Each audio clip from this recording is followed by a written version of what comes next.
The best of the Morning X on 99X. Barnes, Leslie, and Jimmy. The original 99X. What do they mean by address the ball?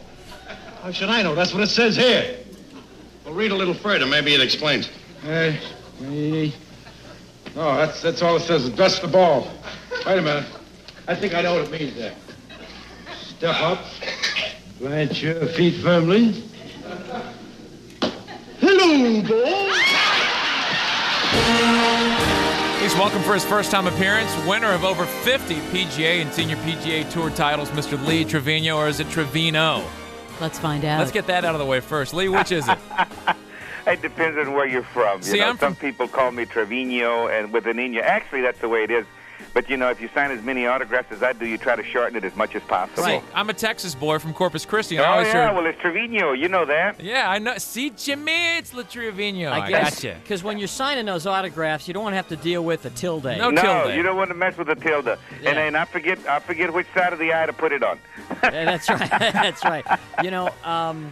Lee, you are responsible for two of my favorite golf quotes of all time. One, I guess, was it you who said... Somebody asked you, do you feel a lot of pressure standing over a $50,000 putt? And then, do you remember what your answer was? Oh, yeah, my answer was, no. You see, people don't understand that. No, you don't. You don't feel pressure simply because if you miss it, you're going to get $30,000. But pressure is when you're playing for a little money and you don't have anything in your pocket. Yeah, when you're playing for $500 and you only have $200 in your pocket. That's exactly right. That's pressure. That's pressure. And then, especially if the guy's a hell of a lot bigger than you are. That's when you step up to the $500 table in Vegas and you put your house payment on the line. Right, that's pressure. And then the other one, which works well considering the weather we've dialed up for you. I guess you were playing in a storm one time. Actually, it was the week before. It was actually, I'm going to tell you something. It was actually the week before I got hit by lightning, and that I made that quote. And it was at the wow. It was in Chicago. We were playing the U.S. Open, and it was raining, and they delayed it. And I says I didn't go inside, and I says, listen, I'm going to hold a 1-iron up. I says because God can't even hit a 1-iron. The next week, I got zapped by lightning at Butler in Chicago, 1975. Karma. What is that like? Don't make any fun to the Lord, believe me. No, what is that like? What is that like getting hit by lightning? Second best feeling I've ever had, to tell you the truth. What was the first? Well, I mean, I can't tell you what the Leslie's in there. I can't tell you what the first Thank is. you. I mean, did you know? I mean, did it knock you out completely? Oh yeah. I'll tell you what. People have always talked about another life, and people have talking about that they've seen the orange and they've seen it, the circular thing, and the whole. I saw all that, and I'll tell you something. I was at peace of mind for the first time in my life. I was warm.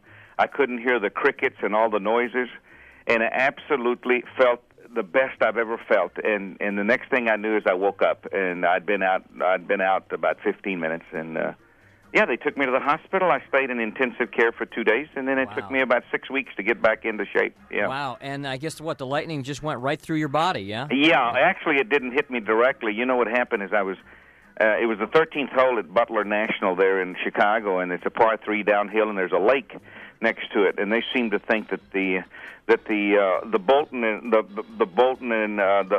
bolt actually hit the water, ricocheted off the water, and caught me over there on the green. Wow. Any other mishaps while playing golf? No, that's basically it. I mean, I don't.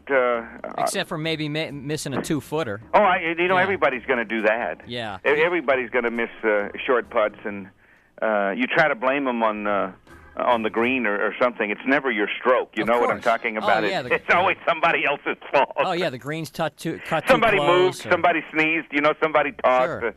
Sure. Yeah. Lee, all this talk about you retiring, we keep hearing it comes up. Are you still good to go? Are you going to shut it down? This is my last year. This is it. Really? This is my last year of playing active golf. I mean, you haven't seen it in the papers and every place else. I'm not one to take the last round. You know what I'm talking about, and everybody does. I'm not one for banquets and recognition in this. I kind of just fade away, and that's the way I want it. I don't want it any other way. I get calls all the time about banquets and honoring for me this and honoring that, and I'm not interested in that stuff. What is your total prize money up to, Lee?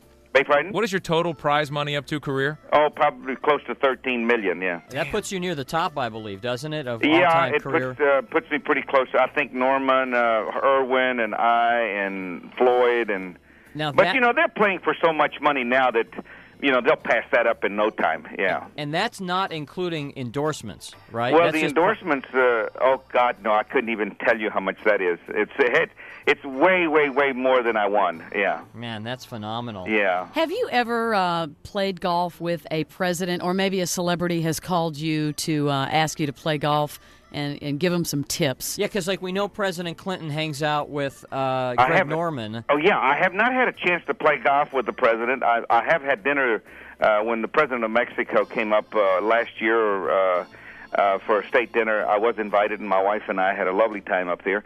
But President Bush I played a lot of golf with. I played with President Ford. I played with President Reagan. I did putt and chip with President Nixon. I did not know President Eisenhower. Who was the worst presidential golfer? They were all pretty good players. Oh, to come tell on. you the Really? truth. Yeah, they wasn't bad. I loved playing with President Bush because he was so fast. I mean, he actually could play golf in an hour and a half, 18 holes, if the trees could move along with him that fast. That you would know be what I'm me. talking about with In the and Secret out. Service. But he was extremely fast when it came to playing golf. President Reagan wasn't bad. I think they were all about the same. They were all probably in the 80s, shot in the 80s. You know what's cool, I think, about your story is that you totally taught yourself, completely self-taught, how to golf. Well, I don't think it's very hard to do because it's everything you emulate. You look at people and you try to copy what they're doing. And as a youngster, I caddied for a very good player, which was an amateur player down in Dallas.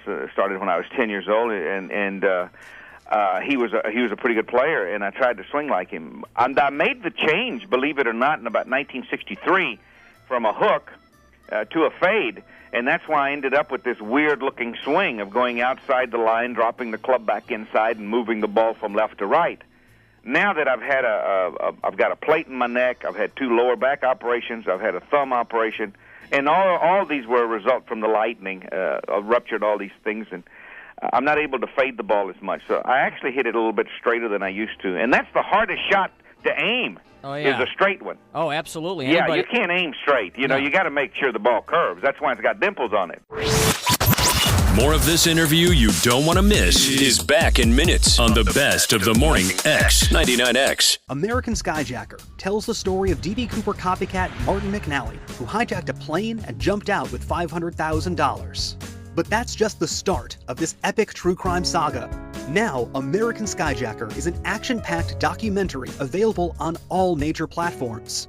Go to AmericanSkyjacker.com to subscribe to the podcast and watch the film. And look out for a new bonus episode of the podcast coming soon. American Skyjacker. Follow and listen on your favorite platform.